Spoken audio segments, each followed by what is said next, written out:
조심하셔야 하는 질병일 텐데 그렇다면 이 환자들 얼마나 늘어나고 있는 건가요?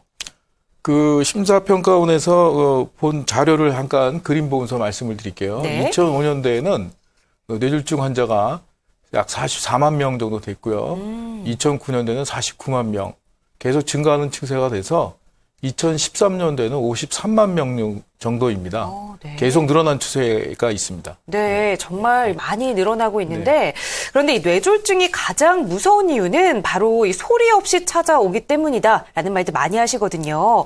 그래서 이 뇌졸중은 예방이 중요하다라고 이야기하는 거겠죠? 네. 그 뇌졸중은 후유증이 생기는 것보다 더 후유증 관리가 더 중요하기 때문에 예방이 가장 중요합니다. 그래서 네. 예방에서 제일 중요한 거는 시간입니다.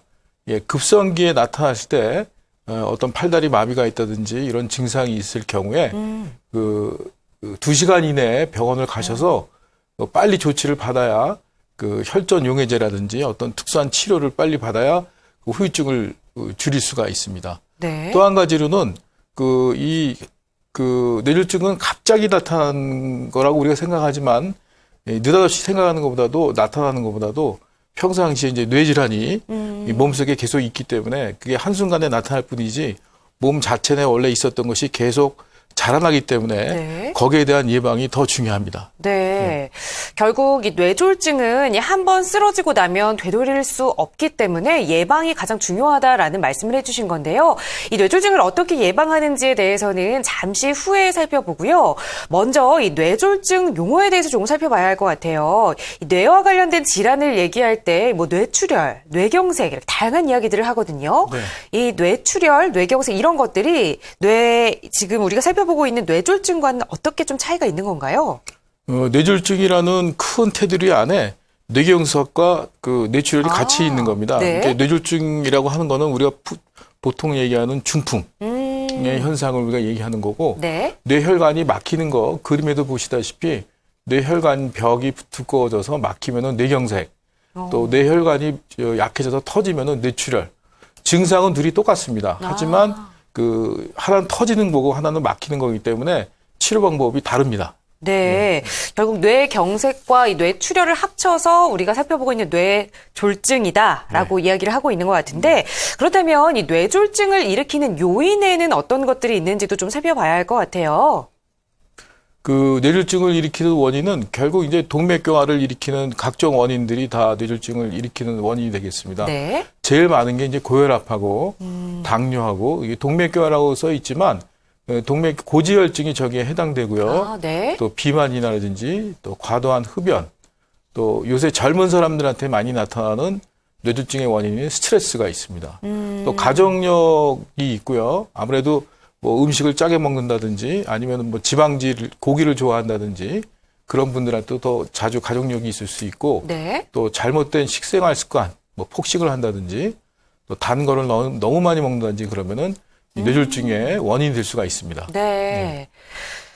소리 없는 불청객, 이 뇌졸중에 대해서 자세히 살펴보고 있습니다. 이 방송 보시다가 궁금하신 점 있으신 분들 이 상담 가능합니다. 서울 지역번호 02-2633-9833번, 서울 지역번호 02-2633-9833번으로 전화 주시면 상세하게 상담해 드리겠습니다. 그리고 잠시 후에는 이 메디컬 케어 보시면서 이 뇌졸중에 대해서 궁금한 점, 이 상담 문의해 주셨던 시청자분 직접 연결해서 통화해보는 시간 마련되어 있습니다. 뇌졸중에 관심 있으신 분들 계속해서 끝까지 함께해 주시기 바라고요. 앞서서 이 뇌졸중의 원인에 대해서 쭉 살펴봤는데 이 여러 가지 원인들을 다 짚어주셨지만 또 요즘에는 이 스트레스가 만병의 근원이다라고 하지만 이 뇌졸중의 근원이 되기도 한다라는 말도 하더라고요. 네. 결국 말씀해 주신 이 다양한 원인들 그리고 이 스트레스도 좀 사전에 예방하는 것이 이 뇌졸중을 예방하는 가장 중요한 방법일 텐데 하지만 그런 것을 예방하다가도 그래도 조금 더 객관적으로 조금 주기적으로 좀 검사를 할 수 없을까 생각하시는 분들 계실 것 같아요. 그런 분들이 뇌검진을 통해서도 좀 검사가 가능하죠. 그렇습니다. 우리가 보통 뇌졸중이 당하기 전에 한 5년 내지 10년 전부터 뇌혈관에는 벌써 변화가 보이기 때문에 고지혈증이라든지 또는 고혈압, 당뇨 같은 거를 조심하는 게 되고 실제로 뇌혈관을 찍어서 협착이 있거나 폐사가 있거나를 확인을 해서 그것이 너무 협착이 있거나 폐쇄가 있을 때는 적극적인 치료를 요하는 거기 때문에 네. 정기 검진이 상당히 중요합니다. 네. 예. 이 뇌졸중 조기 검진이 얼마나 중요한지 화면을 보면서 좀 자세히 말씀 나눠볼게요. 예, 뇌졸중은 말 그대로 발생되는 것보다는 후유증이 상당히 심각하기 때문에 그 그림에 보시면은 뭐 인지 기능, 그러니까 기억력이 떨어진다든지 네. 또는 언어 기능이 떨어져서 실어증이 생긴다든지 결국 뭐 우리가 사회생활을 못하고 사람 구실을 못하게 되는 경우도 많고요. 또 기억력 장애가 생길 수가 있고 또는 갑자기 성격이 변화가 된다든지 또 팔다리 마비가 온다든지 이런 여러 가지 문제가 될 수 있기 때문에 정상적인 인간 생활에 상당히 지장을 주기 때문에 미리 예방해서 조기 검진을 해서 예방하는 것이 가장 중요합니다. 네. 결국 이 조기 검진의 중요성을 계속해서 강조해주고 계시는데요.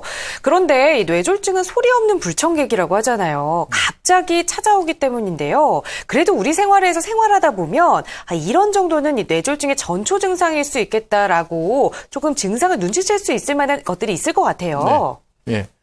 그림을 보면서 설명을 드리겠습니다. 네. 뇌졸중의 전조 증상이라고 하는 거는 우리가 보통 이제 갑작스러운 심한 두통이 온다든지 또 어지럽다든지 또 구토가 오는 경우 또는 한쪽 팔다리가 마비가 된다든지 감각이 없고 힘이 떨어지는 경우 네. 또 말이 못하거나 단어가 기억이 안 난다든지 아니면 말씀하실 때 이제 어눌해지고 발음이 굴러간다든지 또는 어지러워서 걷기가 힘들고 자꾸 한쪽 방향으로 쓰러질 것 같다든지 또 이렇게 사물이 빙빙빙빙 돈다든지 예, 또 두 개로 보인다든지 또는 음식이나 물을 먹을 때 삼키면 네. 잘 내려가지 않는 경우라든지 또 갑작스럽게 기억력이 떨어져서 딴소리를 한다든지 아니면은 온수하던 사람이 과격해진다든지 그런 것이 다 뇌졸중의 증상입니다. 네. 그래서 이런 증상이 있을 때는 빨리 병원에 가서 확인을 해보셔야 됩니다. 네.